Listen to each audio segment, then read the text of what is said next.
There we go. I think we're live. I'm not 100% sure though, as always. I think so. And we've got no one in here saying hi this morning. Which is a little off-putting. That may be our fault though, because we didn't let anyone know it was on after saying it was off last week until this morning. So if anyone is here, feel free to say hi so we have a clue. Yeah. I got told that there is quite a delay watching this, to be fair. Between it's like a minute. I think it's like something like 30 seconds to a minute most times. Is it that? It's pretty slow.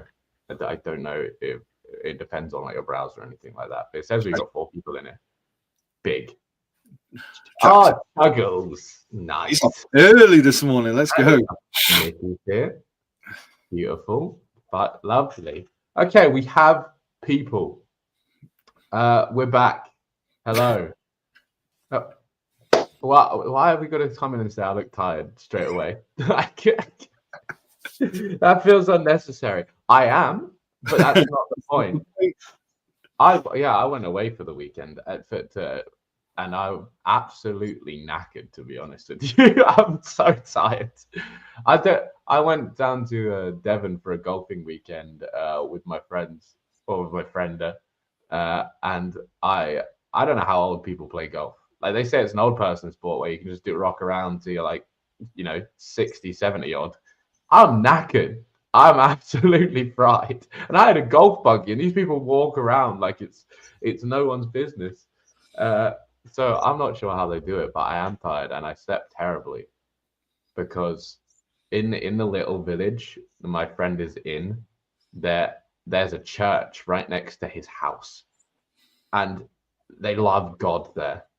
And to do that, they decide to ring bells every hour of the morning from like 5 onwards. And it's horrible. It feels like the bells are going off in the bedroom. And it's not fun. It doesn't fit in with my sleeping schedule very well. But aside from that, good. How are you feeling? Does Chris look tired, or is it just me? I look all right. I think my eyes look a little watery, but other than that, I'm good. Are you tired? Obviously, you've had a busy weekend. Nah. I mean, I spoke about this with my brother the other week. Actually, I said to him, because I've been vintage sniping more recently and going out like 9 to 5 Monday to Saturday, I actually feel like super refreshed, like physically. Really? I feel really good because there was a hot minute there where I was surviving on caffeine from coffee and Red Bull. To be honest with you. But I genuinely feel like infinitely better over the last couple of days because I've just taken a little bit of a break from the sourcing side. So have you managed to maintain your sourcing decently? Like, how's it gone? I mean, there's a shed, a 12x8 shed, 12x10 shed in the back garden that at the moment is like 50% full already, and that's just overstock. I've still got stuff in the front room that I'm currently adding to my to be listed pile. So it's in mission acquire stock is going well. Fantastic. Is that with you and Tash sourcing? Yes. Yeah. And so how many are you getting? I'm assuming you're getting way more than you were than when you were. Yeah. So obviously it comes in sporadic times because obviously there's a couple of days of the week. So Monday and Tuesday, for anyone who doesn't know, a couple of days of the week. There is more than one. I'm busy where like for 50 to 60% of the day, right? So that cuts off for there. But Wednesday, I'm going to the car boots. Thursday, car boot. Saturday, Sunday, car boot. And then I'm sourcing on a Friday still. And then I'll source mainly on a Saturday. So Friday and Saturday, the only 2 days really now that I'm actually hitting charity shops at the moment. Is that just because of car boots? So I'm hitting car. So the main focus right now is car boots and vintage. Okay, and all the other days you're hitting vintage pretty hard, no matter what. Yeah. Interesting. And now your sourcing crisis is. Have you gone back up to 20 yet? No, so there's this little grace period. So we'll talk about why in a minute. But yeah, there's a little bit of a grace period at the minute where I'm currently doing 10. And then I think at the end of this week, I said to Tasha, we'll do an extra 5 ourselves, and then we'll go up a little bit, and we'll see how that sort of works its way into it over the next couple of weeks. Okay. Actually, speaking of like sniping stuff, because it makes me think of my own phone. So to go away this weekend, I didn't get my listings done in advance. I just got the photos done, and it took like, half an hour, 40 minutes each day to just quickly do my listings or whatever. My mouse pad on my laptop doesn't work. at all. Yeah. And I have to plug a mouse in basically whenever I want to use my laptop to make it work. And I got there, and it was fine the first night because I got there at like 11:30, and I thought what he had I realized I forgot my mouse, my plug-in mouse that I normally use. I was like, oh fuck! And then they had a Bluetooth mouse, so I connected the navigating through the menu with the tab and enter button. I managed to connect the Bluetooth mouse.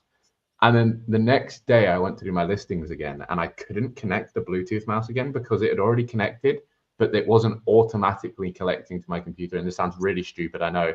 And there wasn't a connect button on the Bluetooth section. So I could not connect the mouse. I tried it with another mouse. It wouldn't work. So I tried to use my friend's computer. I tried to log into eBay. And eBay asked me to for verification through my mobile phone. They wanted to text me, as you do when you log in on like a new browser, right? In the where he is, there is no mobile phone signal, zero. There's you can only use Wi-Fi calling to make calls, but you don't receive like green texts. You only receive like iMessage and stuff like that. So that I try and log in, I get no text through. I can't log in. I call eBay. I'm like, hey, can you let me in, please? I'll verify whatever you need. Just let me into my account. And they're like, can't help you. And I was like, what do you mean? Because when they do the security stuff, they're like, oh yeah, we'll verify your address, verify your email, verify this. I'm like, just ask whatever you like, I'll tell you. And they're like, okay, what you can do is change your phone number. Because my friend said he gets text sometimes. I was like, okay, I'll change my phone number to his phone number, and he gets text through. They're like, okay, great, we'll change your phone number for you. That's gonna take 24 hours. I'm like, why? You're here, just change the number right now. Anyway, I'm like, well, I give up. I guess I'm doing mobile listings. I don't know how mobile listers do it. It took me like 2.5 times as long to do mobile listings as it did to do it on my laptop. It does not, like, obviously I'm not practiced, right? So it's not going to be fast, but it was not smooth. Like, to edit some of the things, and the fact you don't get some of the features and things are in different orders and it's just all a bit weird. I don't like it. I don't know how mobile listers do it. I'm not a fan. I don't know how they do it like quicker sometimes. Some of them do it quicker than they do like actually desktop listings. It fucks me up. Tasha still maintains that she prefers to list stuff from her mobile than to do it on the desktop. So she still prefers to do the drafts. I don't know. I've tried it on the mobile and I hate it. Just being able to copy a word out and move it to a different is so much more difficult on the phone. I don't have my shortcuts, but then you get around that by just changing the description. You don't have like any of the copy and paste. You can't. The way you sell similar is not as easy. The way you can't navigate between listings. You can't put a description in either. You can put a description in, but not a condition.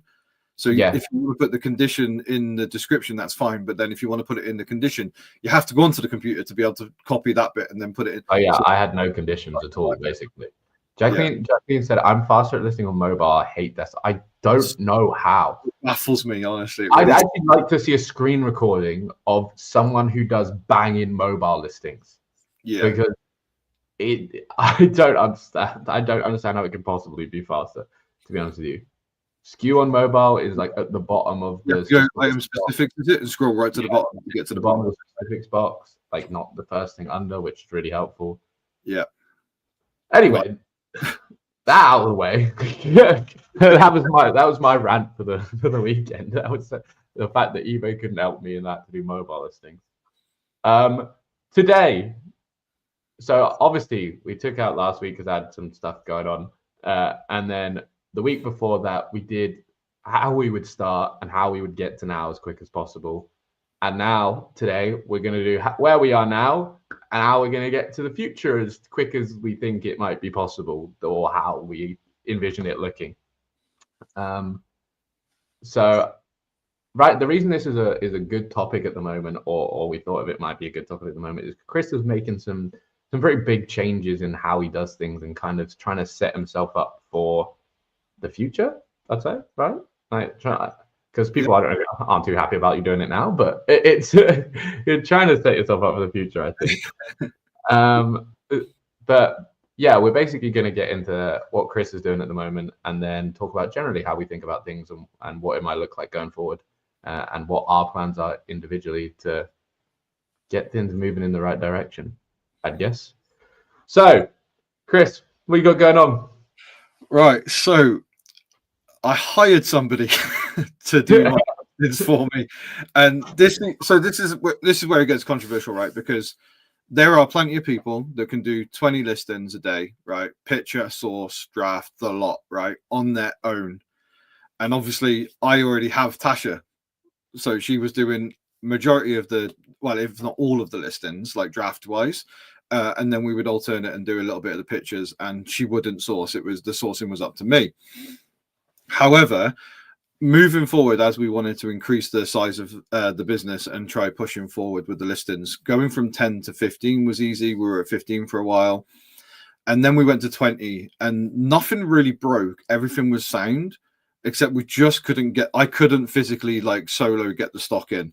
And then obviously this decision was made December time, so it was at a very like difficult point anyway, because obviously I was relying mainly on charity shops at the time, and then a little bit of Vinted as I've started to get into it a little bit more and trying to navigate how you do that with like cost of goods, etc. And then delaying waiting for items to be sent and then posted and all this other stuff, right? There's a lot that goes into that, so that's a little bit of a minefield in itself. And I felt like I timed going up to 20 right, so that basically we would get to because I'd pre-bought loads of stock prior to going up to 20, so I had a backlog. And what happened was the first 4 car boots in my area all got rained off. Yeah. So if they didn't get rained off, I reckon I would have been more sustained in my project, right, of doing the 20 a day. Or at least I feel like I could have done a better job. Okay, so just to be clear, so instead of being able to do 20 a day and then going up to 20 a day, you're kind of banking on the fact that the car boots would open. And even though you were getting like a decent at like 15, almost 20 a day, you were like, okay, I just need this little top up and we'll be sweet. Yeah. And that didn't happen. Yeah. And I've said this before, but like basically a lot of people, they wouldn't increase their listings unless they'd unlocked a new avenue of sourcing. So for me, it was Vinted, but not necessarily, because I was still like a little bit up in the air and didn't really know what I was doing with it. I'm much better now, but yeah, so I didn't actually have like an increased source. I just went, obviously I wanted the goal of 200K for this year. Yeah. And I reverse engineered it to the point where I said, oh, well, I need to do 20 listings a day. And instead of having a definitive, like, oh, I'm going to be able to get it from here, here, and here, I went, no, I'm going to go straight to 20 a day and see what happens. And ultimately, I've just not been able to maintain it. So right now, we're back down to 10. And then, after dropping my listings by 50%, I decided to hire somebody as a part-time employee, 16 hours a week, fully contracted to the company. So let's see what people think. Okay. So, okay. Okay, hold on a sec. So I know you couldn't get to 20, and I know you dropped back down to 15 because of that. Yeah. But then, it's funny because now you would easily be able to get 20, I think, right? Easy. But now you brought someone else in, and you've dropped down to 10. Yes. And you've dropped down to 10 because you brought this person in, right? Yes. Yeah. Okay. So who have you brought in, and what are they doing? So I've brought in my brother. And he is basically just doing drafts. Like all he's got to do, his sole job is to just make the listing. And there's a few caveats and a few interesting topics here, because me and you personally in the past have spoken about if we were to employ anybody, like what position could you put them in? And we've talked about employing somebody to source, but how long do they do that before they buy too many items at £5 that are going to sell for 100 before they realize they can just do it themselves? Or like want to make it the money themselves. And then there's the pictures. Obviously, I don't know. Real quickly on that before we move to past it. Like you can definitely find someone who is just make money and not deal with any of the extra. Like they just find stuff, sell it to you, they're happy with whatever they're making and carry on. I think sourcing is the most difficult position to fill. Like if finding a source that works is different to finding someone to source for you. I think that is the most difficult position to fill easily. Like you need to have really trust someone, and they need to be the right type of person to fill that gap, which I think is really difficult. I was about to say there's a lot of trust involved, right? Because say, for instance, I say to them, knock yourself out, you buy everything with my bank card, so it's not coming out of your money, you're paying it with my bank card. So I've trusted them with my bank card first of all, right? Then I'm trusting that if they find something, they've done the research and it's a £5 item into 100, that they don't just use their bank card, pay it for themselves and keep it in a separate pile, right? I'm then trusting them that they're not going to do something like that. So there's a lot of trust involved when it comes to the sourcing side. And then ultimately they'll just get, if they wanted to, they could gain a lot of experience and then they can move on to just doing it for themselves. I think that's the hardest one. And also, like, how do you pay somebody? Do you pay them like minimum wage to go out sourcing all day, but then they have to use their own vehicles? They have to, like, you know, do all this sort of stuff. Or do you pay them like a percentage of sales, or do you pay them a percentage of pickup, or how do you, like, do you know what I mean? There's I think it's interesting. I definitely agree. It's very it's so touchy. Like, but the thing is, what you could do is basically take no shit from someone who sources for you, right? It'd be like, oh, if you bring me any items that don't work, they're coming back. If you're, I'm not paying for them. Don't bring me any shit.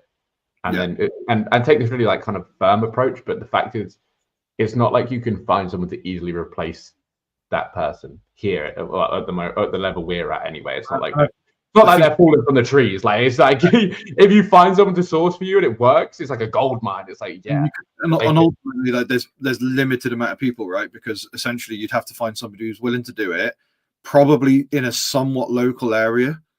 Unless you were to get, like, I could get someone to source like where you are, you're 3 hours from me, right? I could get you to source from me, and then I could get it shipped to me in a bulk, like, shipping. But then obviously that's extra cost, extra trust. There's just a lot that goes into sourcing. Getting somebody to source for you, I think it's very difficult. I know some of the shoe resellers, I think, have snipers. Like, they have their own snipers. That they talk, which is a very different form, and it would be quite interesting. But again, I think that would probably be easier to find than someone to physically go out for you. And I like the idea of employing somebody to vintage source. Yeah. Okay. Anyway. Yeah. Sorry. Oh, you can fill the sourcing role. What other roles can you fill?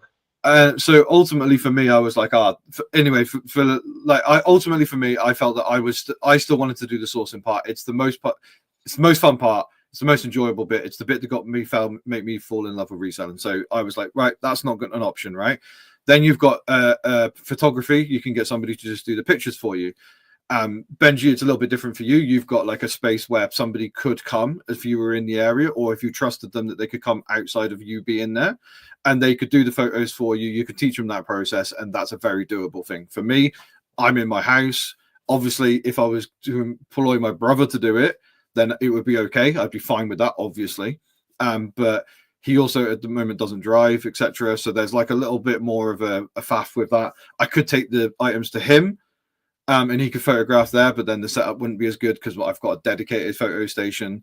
And ultimately, in my head, the photos aren't the sticking point for me in terms of time. I can get the photos done in a relatively good amount of time. And I actually find it kind of like, if I chuck a podcast on or some music, it's like therapeutic. Yeah, there's an element of therapeuticness to it. So I don't actually mind that at all. I would agree with you and say that listing is probably okay, obviously sourcing is the most time consuming. Yeah. But in terms of you're going to pick listing or photoing or drafts, photoing obviously is the easier position to fill. Like, it's super easy to teach someone to list. Like, to photo. It's entry level, isn't it, compared to everything else? It's like, this is the order we do things in. These are the measurements we take. Get cracking. That's it. Whereas we're going to go into it, but drafts and listing is, although sourcing is quite hard and like technical, like listing is also there's like a decently high skill level with listing, like it mainly coming in the form of titles, but generally, like, there's a high skill level that you can get better and better at and learn a lot whilst listing, which is quite interesting. So that was the we took, we went for the listing side. Now, obviously, it's an interesting one because I've taken somebody who doesn't know a lot about clothing in terms of like, you know, like the overall of how we do it. Obviously, he knows about clothing and brands. Sorry, I'm sorry to interrupt. Just to pause. I'm looking at the black thing around your chest. Is that the strap turned up? Yeah. So, by the way, just so you know, right, this thing, right, to hook to your phone so that you don't drop your phone while you're doing pictures has been insane for me. It's actually sped up.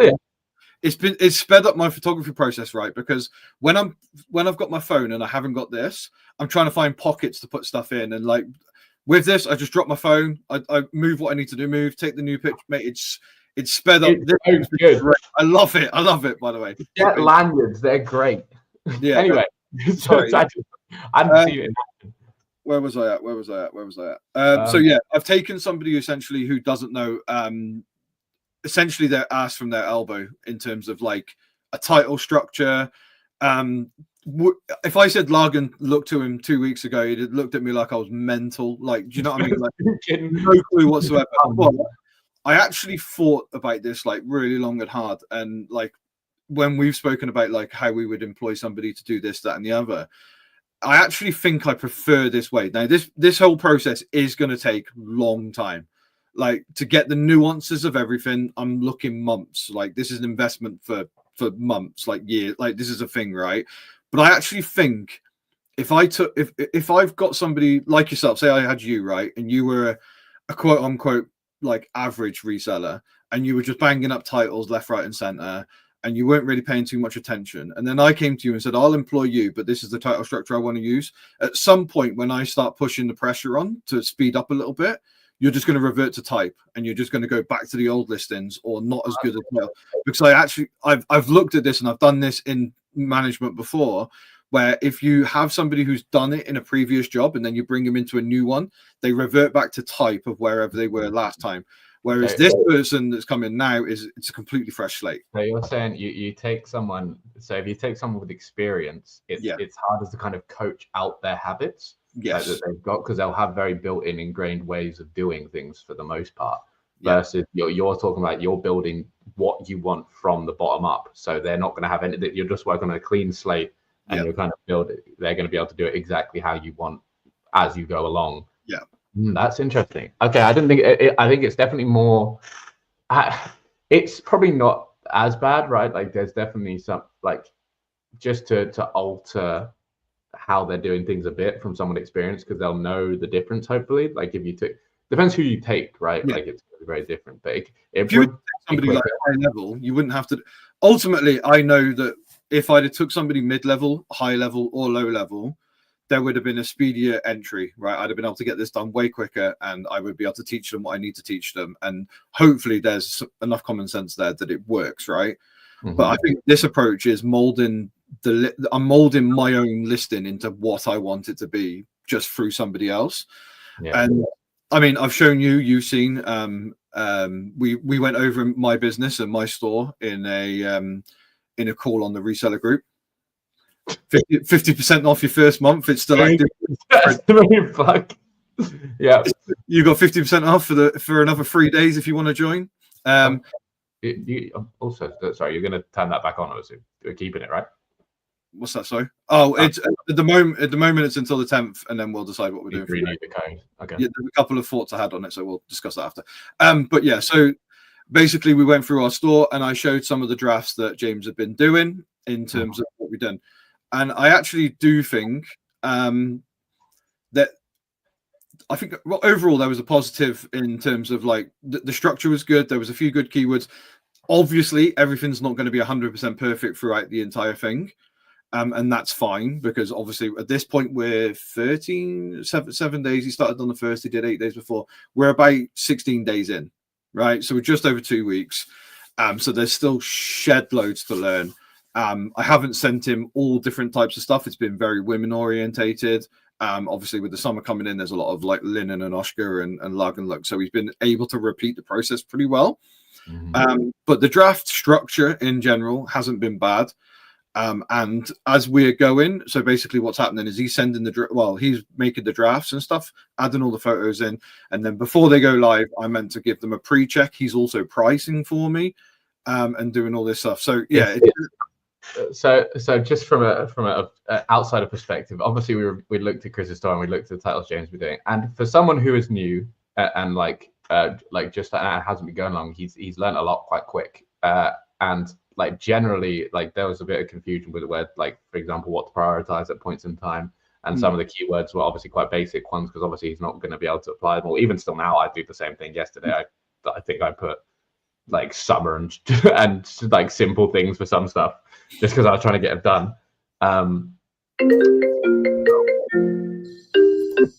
Sorry. But yeah, just overall it was pretty good. But there was it was obvious if you were Chris that things weren't exactly how they were meant to be.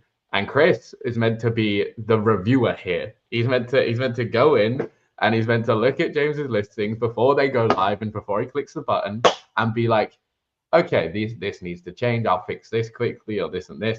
But there was none of that going on. No. So that's an error on my part. However, what I would say is that the last couple of weeks of my life have just been mental, like busy. And that is no excuse for making it like, essentially I've just took the shortcut and just listed them. And then I've gone, I'll go back and fix a lot of stuff later on anyway, which is never a good idea, by the way. Never happens. It's the stupidest idea in the world. You'll never get it done and they just won't sell. And then you'll cry about it because you're not selling anything. So 100% that's on me, right? I've got to be better at taking my time to do it. And I will do that as well. And yeah, so it's a work in progress, not only for him but for myself. So for instance, like the podcast name.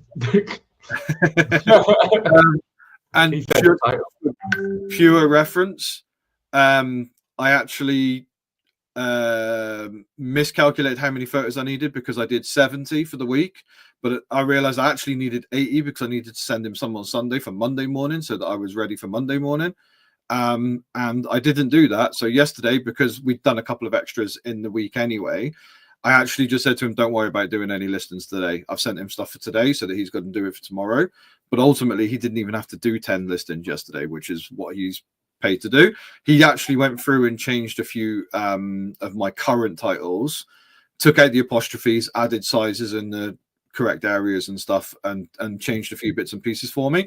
And I just said, yeah, knock yourself out, do that for a little bit. And then obviously, ultimately, I've got to get this right as well. I've got to try and work it into my schedule. And unfortunately, my schedule at the moment is currently fucking mental in just this stuff we're doing. So no excuse. I need to do better, but yes. Okay, people, we've had no chat involvement up to this point. So Xander said he used to use a remote worker on Fiverr to list for us. It was a bit hit and miss on quality. Is that because you used a different person every time, or because what I've learned from a couple of other people is that I know somebody else who does it, and they said it's going really, really well. And I think they pay like 30p a listing. However, those people on Fiverr are also doing the exact same thing for other people, and at some point they might hit their plateau of like how much information they can take on board via what you're doing and wanting before they just mix it with somebody else's, and it all gets a bit confusing. Because if you, I wouldn't worry about stuff like that. I feel like that's like really nitpicking at what could possibly go wrong. Yeah, potentially. Whereas these people technically are like, this is their profession, right? Like if they are doing that, they might be in a different country where their cost of living is like a lot better, and whatever they're earning that's their profession. Their job is to have their clients, have everyone done professionally, deliver a good service, blah blah blah blah blah. So they're gonna lose their clients, lose their money, blah blah. No one wants that. So I don't think it's like a frivolous thing like that. So I imagine these people are like, well, some of them anyway, not all of them. Obviously, you've got to find the right one that fits the bill first. But the ones that are doing it properly are taking it seriously and getting. Well, you hope so, yeah, for sure. I think I don't know how I feel about it. I don't know. Yeah, I mean, it's.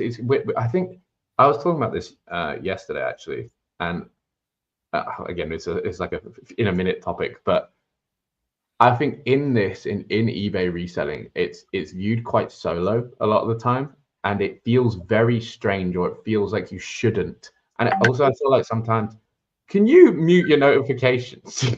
Sorry, I didn't realize it was coming through on here. My bad. Yeah, I can hear it. You do everything. Yeah, I feel like it's viewed as quite solo sometimes. And people, okay, I this is an interesting one for me. I don't know how, even though you're a reseller and it's your full-time business, right? Saying you're a reseller and like a business still feels a bit weird to me. Like Yeah. saying you're a serious business and treating it like a serious business feels weird. Because it is something a lot of us got into as a hobby or a little bit of fun, and then it got a bit more serious, and you're still just kind of like winging it, and it feels like you may be earning a bit of money, but treating it like a business would be like, hey, I need employees, I need to do this thing, I need to add this system into my business, feels strange. And I think there's like an adversity to it generally across all resellers. But if you did take it really seriously and structure it like you could expand really quickly. You could sort things out very, very quickly, but a lot of people are adverse to it. And even the sort of VA is like, oh, do I want like a random person somewhere across the world coming into my business and making titles for me and doing stuff like it just feels weird, and people have that mentality, and it's hard to get out of, I find anyway. Yeah. And like I know Tonks has said there, like they can, as a two, they can list 60 to 100 a day. As a two, me and the wife could list like 60 to 100 a day as well. But the issue for us never has been the listing side or the picture side. I've just outsourced that because it takes time. And then I've redeployed us into the sourcing side, which is the issue at hand initially. So instead of employing somebody to fix my issue, which is the sourcing side, and getting enough stock on a consistent basis at the quality level that I want, then I've just gone, instead of getting somebody to do that, I've just gone, let's fix one of the issues that I can't be asked to deal with. And then I can redeploy and put more time into the sourcing side of it. And then obviously, ultimately, not only have we done that, but we've added another sourcing method, which, you know, with the vintage stuff that we weren't doing prior.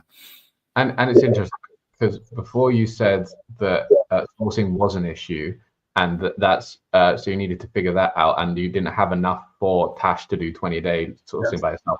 Now, however, so that realistically, it's actually okay. If you want to be very honest about bringing James on at this point, it's like, it is not necessary.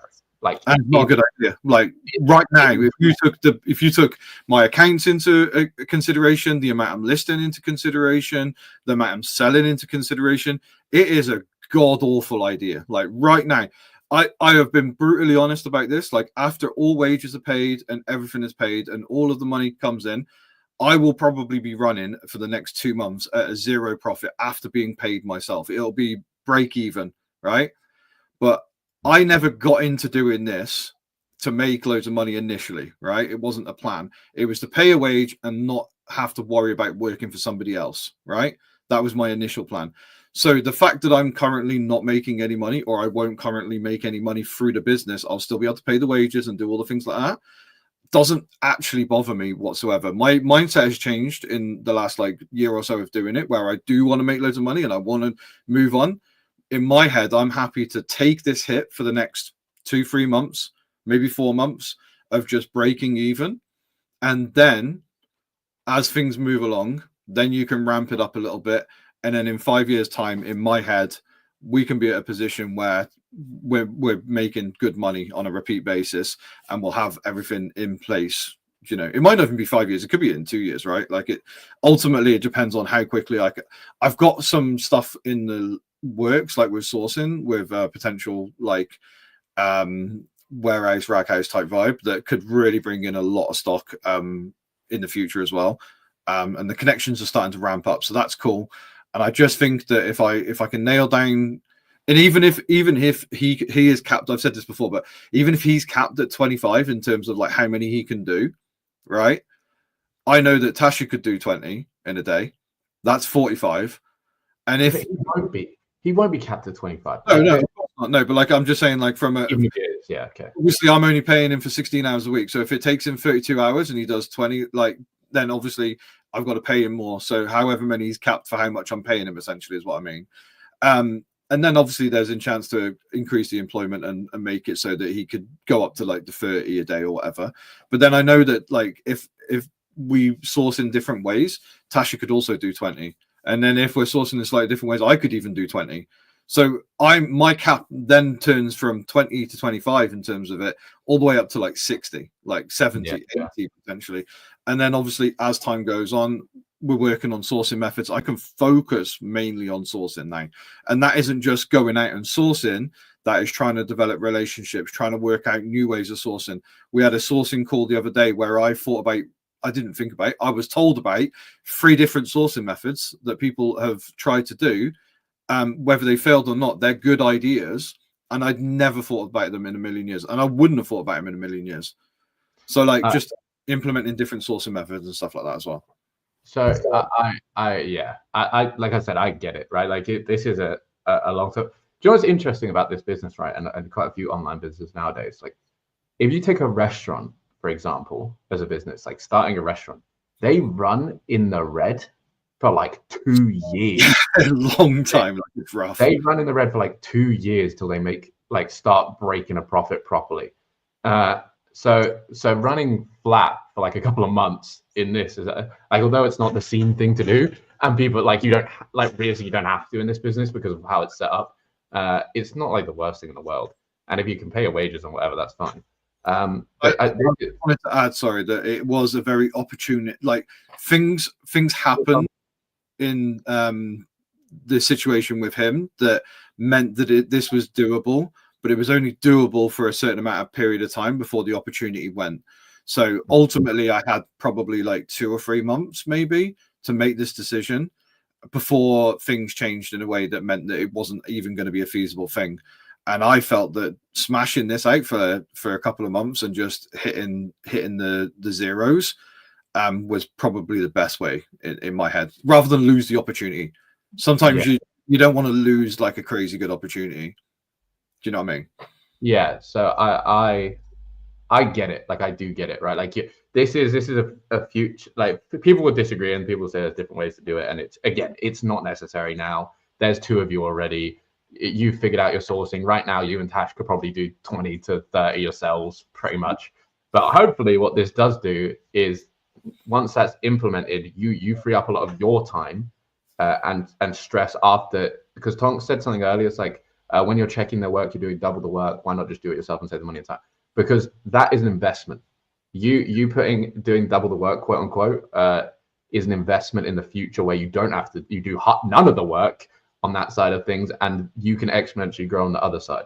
And that's what you're investing into. So hopefully, whenever he's like sorted, I think he's in here. Whenever you're sorted, James, that will free up your time to then explore these other options, and hopefully, again, focus on building up other sources to make it all worthwhile and make it good.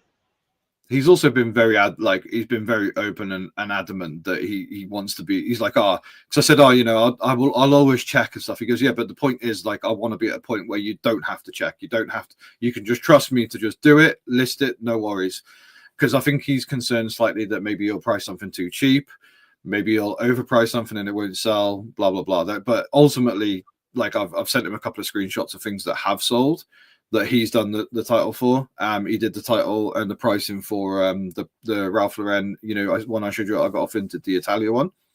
Yes. That one sold within 24 hours. Now, obviously, the price was good. I think it was at 50, which is a solid price. It was a nice size double XL, so there was a key factors in there as well. But it sold within, and the sell-through is very good. But like the title was good, the pricing was on point, and it sold within 48 hours, and I made good profit. So, and I've always said to him, like, you price it as according to what you want to do. You title how you want to do it. And then it's my job to manipulate that in a way that works for what I want. And then it's my job also to refer that back to you. And if I don't do that, that's my fault, not yours. Yeah. So basically, he said a few months from now, we should expect really big things from Chris, is what we're saying here. Yeah. He should be on like 60 a day. he should be like absolutely killing it. Not a worry in the world. Life's good. It's basically the gist of things.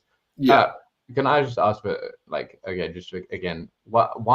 so you're doing 10 a day at the moment, but you've got enough stock to do 20. Yes. Why are you not doing 10 and him doing 10? So right now there's a little bit of an interesting. So the reason why he's doing 10 is because I didn't want to overwhelm him with doing 20 a day, like straight off the bat, right? That makes sense. 10 is like, and ultimately I could do an extra 10 as well. However, I am just about, if numbers are correct and I've calculated what I need to calculate, I can buy for 20 a day and list 10, and for maybe 2 months, and there won't be much of a loss stroke break even. Right, because I'm obviously, if I'm uploading 10 and then I'm selling 10, I'm making enough money in profit to keep it going, right? So in my head, I don't want to fall into the pitfall again of what I did initially. So January and February, for the entirety of both of those months, 20 a day every day. You saw the progression and how quickly it adjusted, and it leveled out relatively nicely for us. I don't want to be at a point where I have to change it again.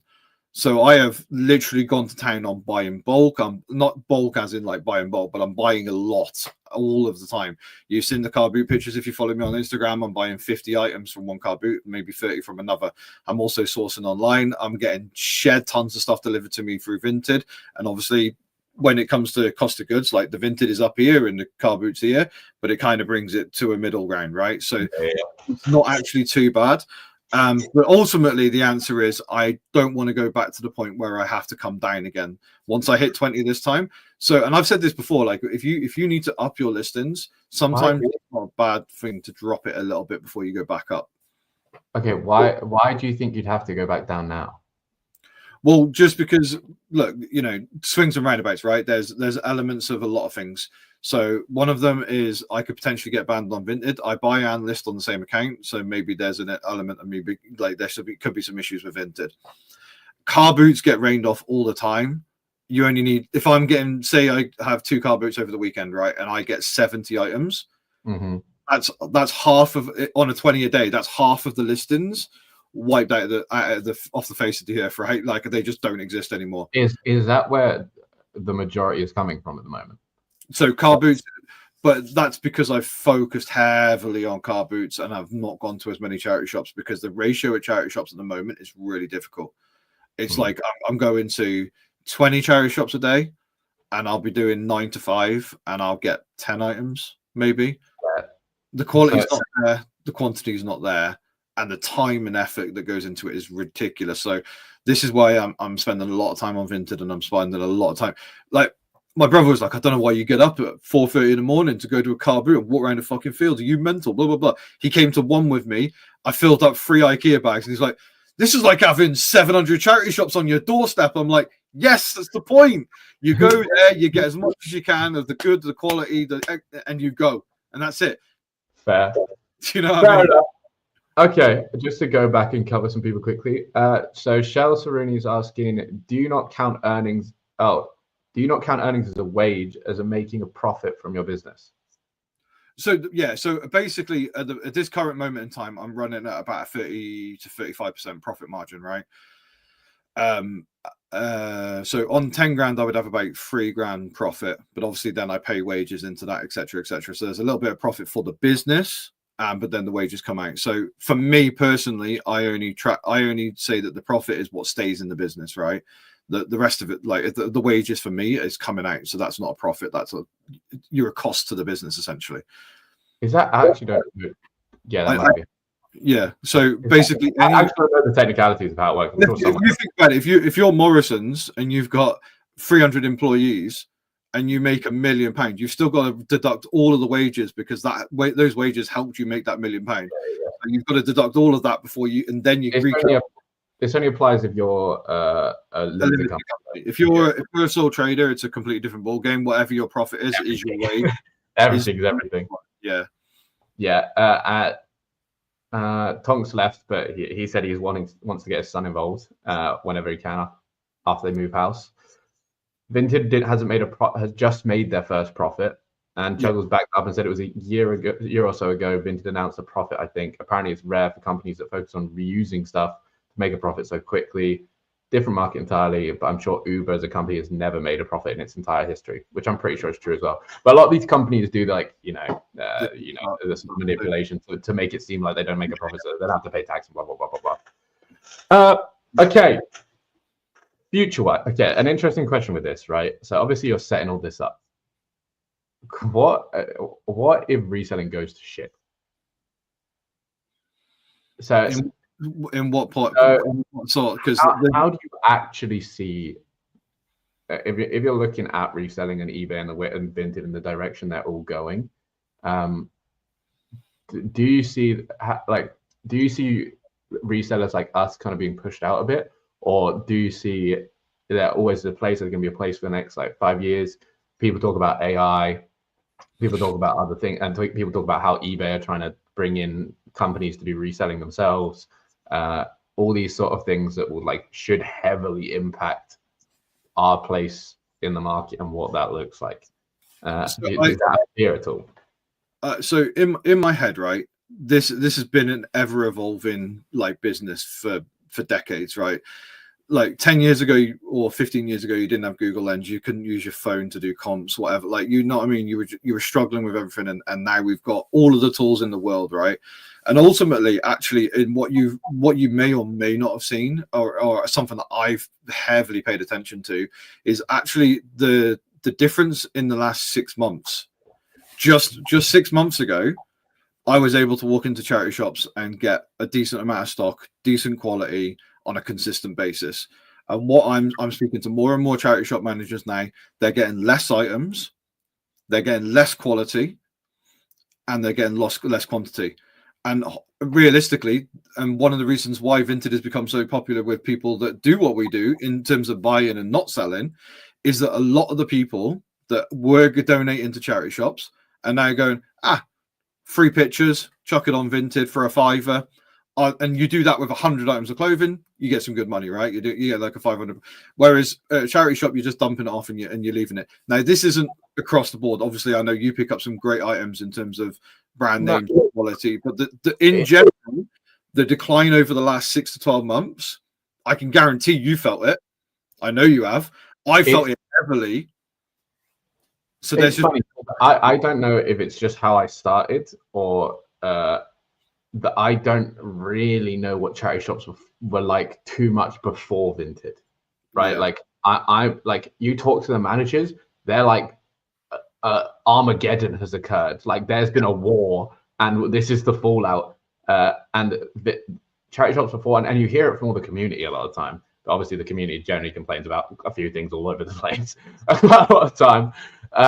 But they're like, oh, you can't pick up anything in charity shops anymore. Obviously that's not true. Like no. But every single charity shop manager you speak to will say there's been a decline in quality and quantity of stock. And it's just an ongoing trend that I can't imagine not getting worse as older groups age out, and like the younger years come in to take the place of the people who were donating a lot and stuff like that. They are more likely, I imagine, to sell their stuff online and deal in secondhands and on apps and marketplaces and stuff like that than the people who would donate. Obviously, I feel like there'll always be people that will donate, right? Yeah. Like there'll always be people, because that's what people donate to charity, because it's a charity, not just because they want to get rid of stuff, even though there's those people. But that you can 100% make it work. But I think there definitely is a little bit that way, right? Like it hasn't impacted me that much. I can also tell you as well, I guarantee, because I've spoken to people that are in the business of the rag and go into charity. Like I know somebody personally who used to be one of these people that would buy from rag from charity shops, right? Yeah. And they've said that the increase of crap and the decrease of quality has massively changed, right? And obviously, I've spoken to charity shop managers, and they're getting better. They're using Google, they're using eBay comps that they weren't doing 10 years ago. They're using the Google lenses and all this sort of stuff, and they're creaming as much as they possibly can from whatever they want to put in the rag now. So now they're only sending Primark and all the crap that they don't want, and anything that is except for some charity shops. Obviously, you're going to, in some areas, you're obviously going to get high increases and high donations, and sometimes they don't have the staff to, and that's where it becomes a little bit easier. But I've got a donation center where they've got like 7 staff on at any given time. They've started up an eBay store. You look through their eBay store, it is banging. They've got vintage fucking Loave leather jackets that they've sold for like 400 quid. Like they're not putting that up for 50 quid anymore. They're just dumping it on their own eBay store, right? They are taking as much as they possibly, which is fine. It's their business, and they've got to make as much money for their business as they want, right? but it just means that the knock-on effect is the rag has a difficulty in finding stuff, and ultimately all of these businesses at some point will have to change. And if you can't change, then that's your own fault. Like, we're at some point, like I was going around charity shops going, this is the best thing ever, charity shops are amazing, and I still love them.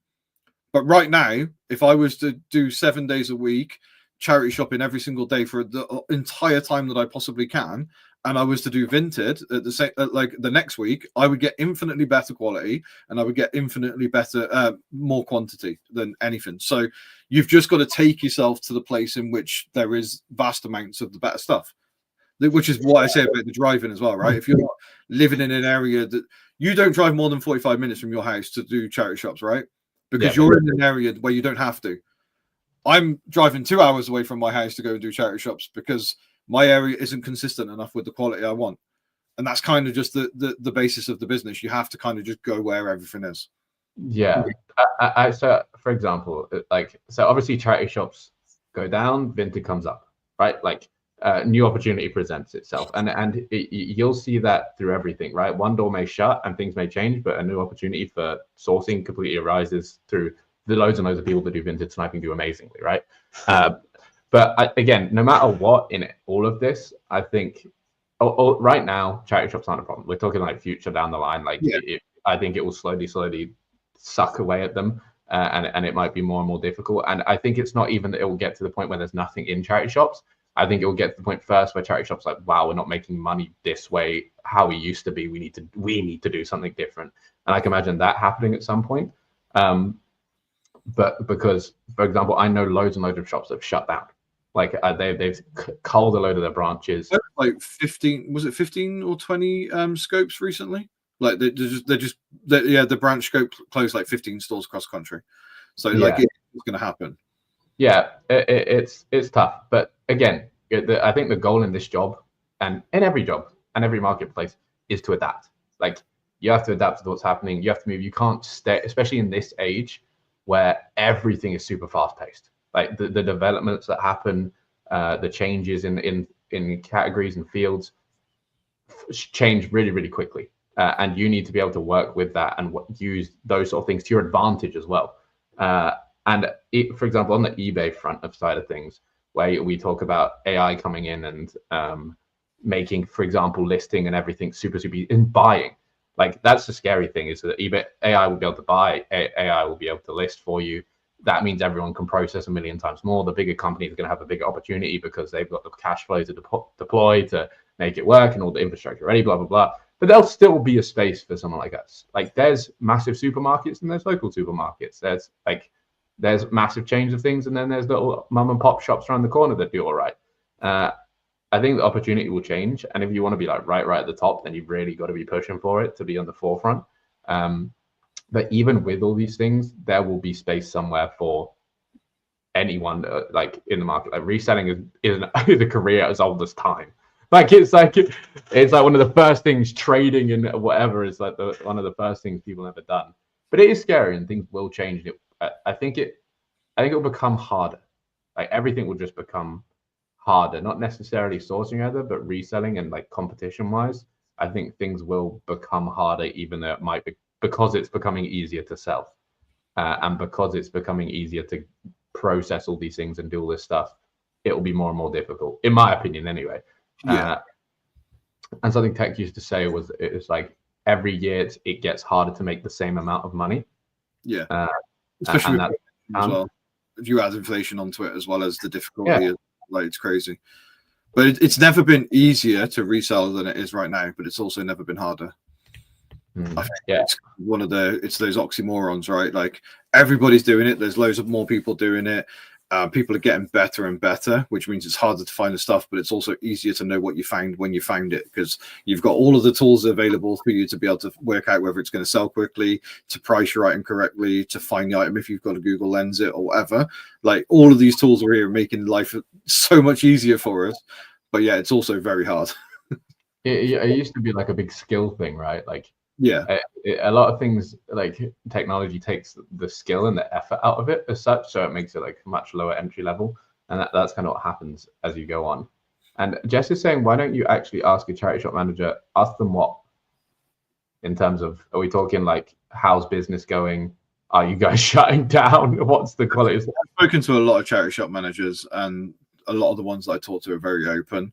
But at least the ones that I've spoken to, they're a lot less likely. They just don't feel the need to do a deal, even though every time I speak to them, they are telling me that they're not getting as much money for these items, and they're having to rag stuff that they don't want to. Well, they're having to send more stuff to eBay. I have a couple that are more willing to, but in general, the consensus is just that they don't want somebody to buy the monopoly of is monopolization, right? Like, they don't want me to come into a charity shop and buy all the good stuff, and then they only put out crap because then the store looks crap and then less people go in it. Like, ultimately, that's their kind of concept of doing it. Now, there are some shops like donation centers where that wouldn't apply as much, because they would still be able to, they'd probably be able to put out more than I could buy, like, on a consistent basis, right? But these small little shops that I speak to, they've got the battle axes in, you know which ones I'm on about. Like, they're tough. Like, you go in there and they don't want to talk to you, never mind try and have a conversation with you. And maybe it's just because it's me and I look like I've got that resting bitch face and I don't look like very approachable or whatever. So maybe there's something to do with that. But yeah, I don't think Jess is way more forward and way more approachable than I am, apparently. I'm just gonna go back. Harry said there'll always be a market. Maybe certain categories will come and go, be fluid and change with the times. People can pivot.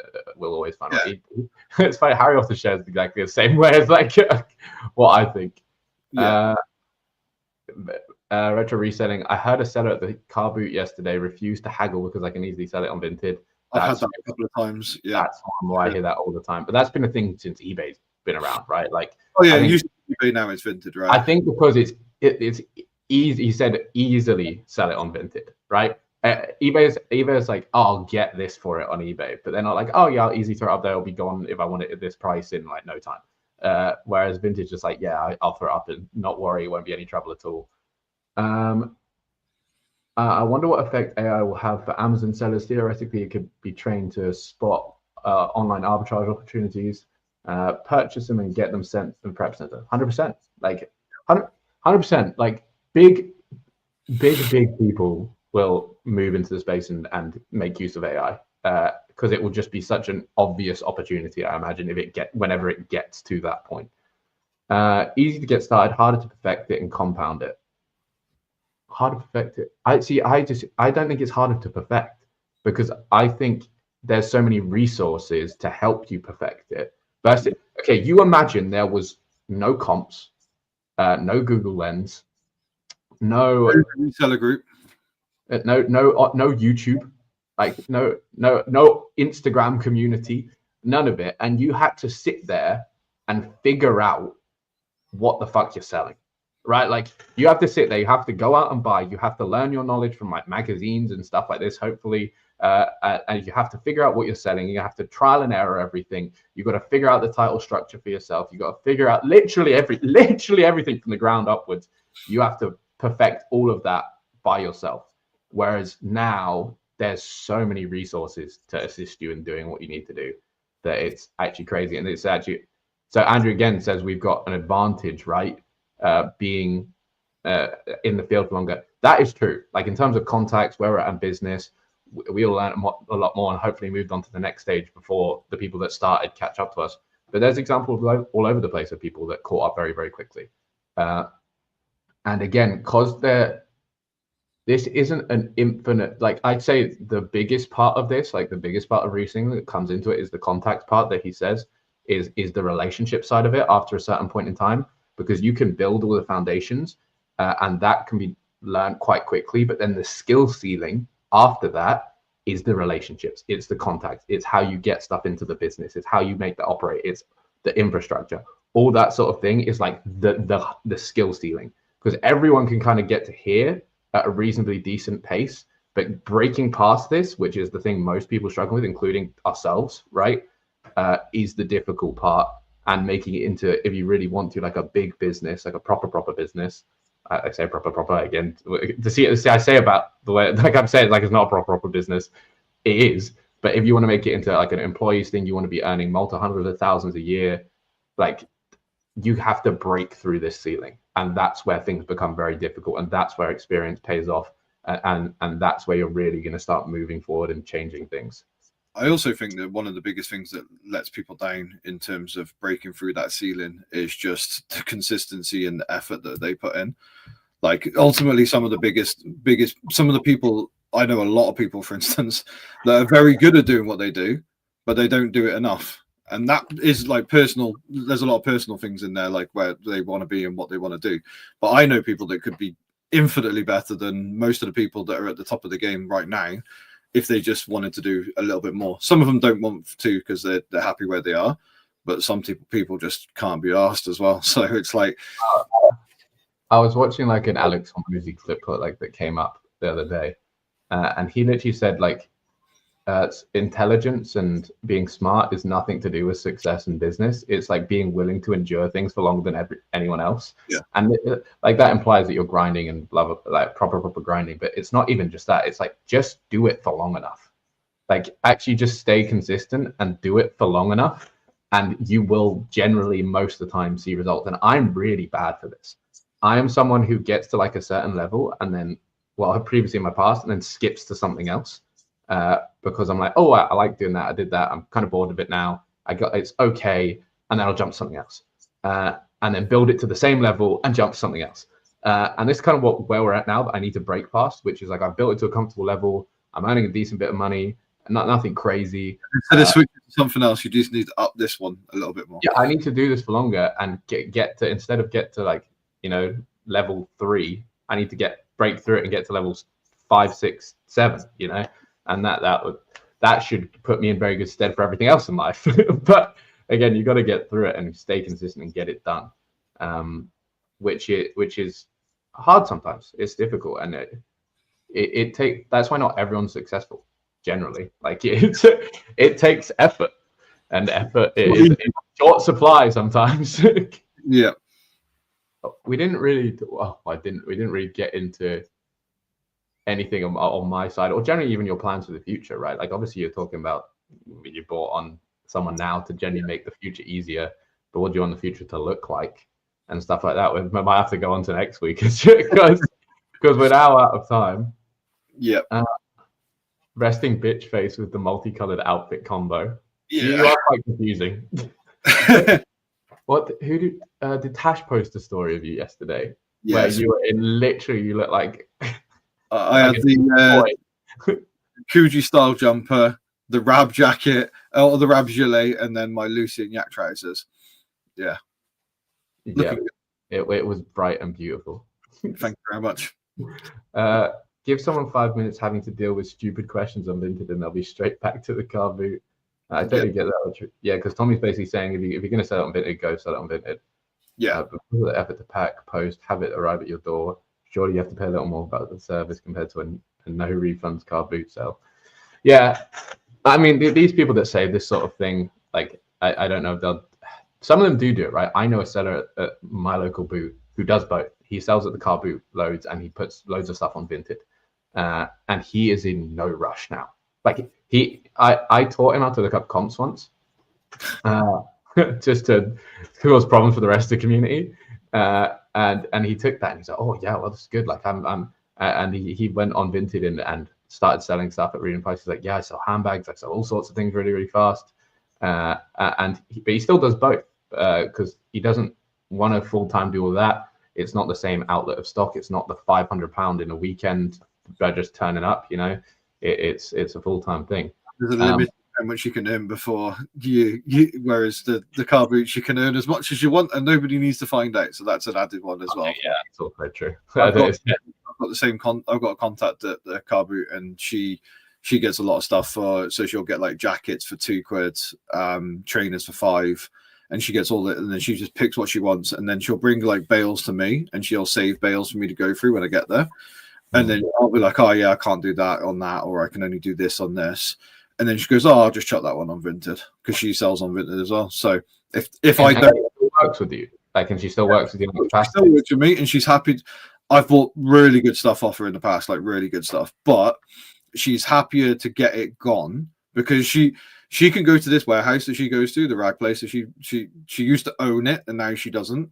But she can go there 4 or 5 times a week. So why wouldn't she just get the cash in her pocket and move on to next week and go and get more? This is what I was saying about the sourcer earlier. If you can find someone who just get stuff in and flip it, it's such a better model. It's so much less effort. Like if I can just find stuff constantly, give it to someone else, and they pay me that day for the stuff, and I don't have to go through the whole process of, listing it, cleaning it, photographing it, all the packaging and posting it, and going out every single day. If I can just take this today, I spent £700 and I flip it into 1,400 that day. No fees, no nothing, just flat every. Just cash it. Every bit a good boy. The best. To be fair, she has said to me like multiple times. She's like, "Oh, people online want." She's from Latvia, so she's got like she's funny when she's like, "Oh," she gets all angry and stuff, right? But she's like, "Oh yeah, these people they want it for nothing. They want it for nothing." Yeah, they do. They expect she understands the online sort of like people that want, like the people that want everything for nothing. So she's quite happy as well. And also she started working for somebody else who does it like our sort of level, right? They buy and sell it. And she was working for someone taking pictures for her. So she would go to her house and take pictures. It was her friend. And she recently quit that job. She was like, no, I'll just do it myself.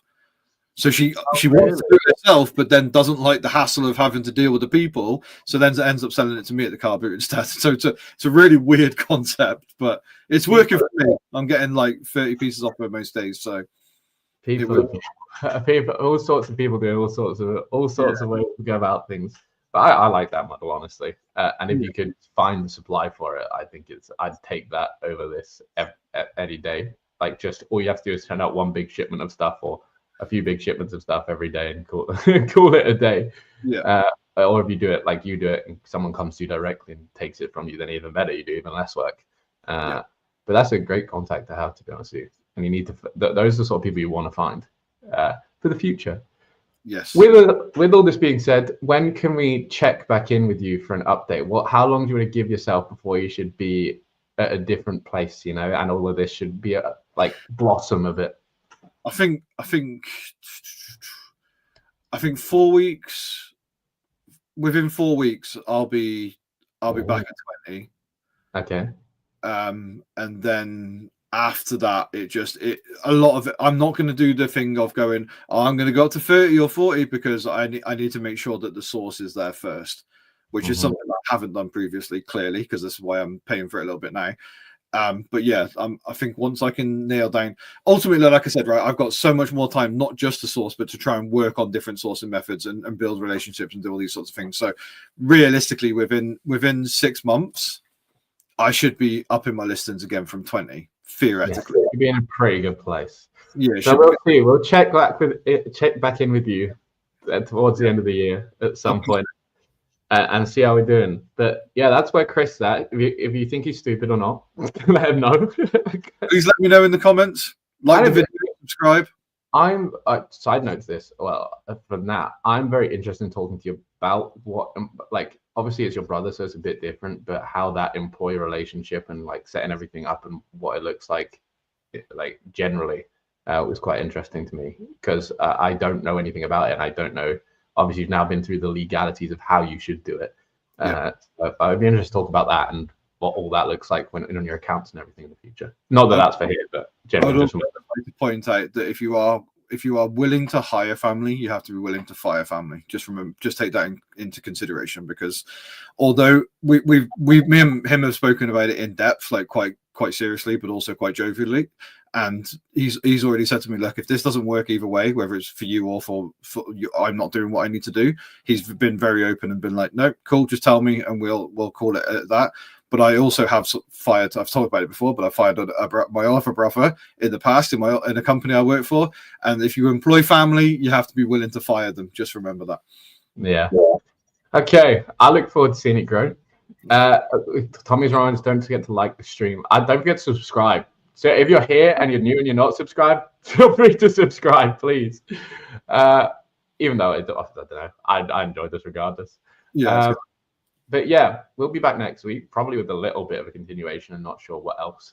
But thank you very much for tuning in, guys. Sorry for our little week break, but things happen. And hope you enjoyed. Let's hit the outro. Have fun.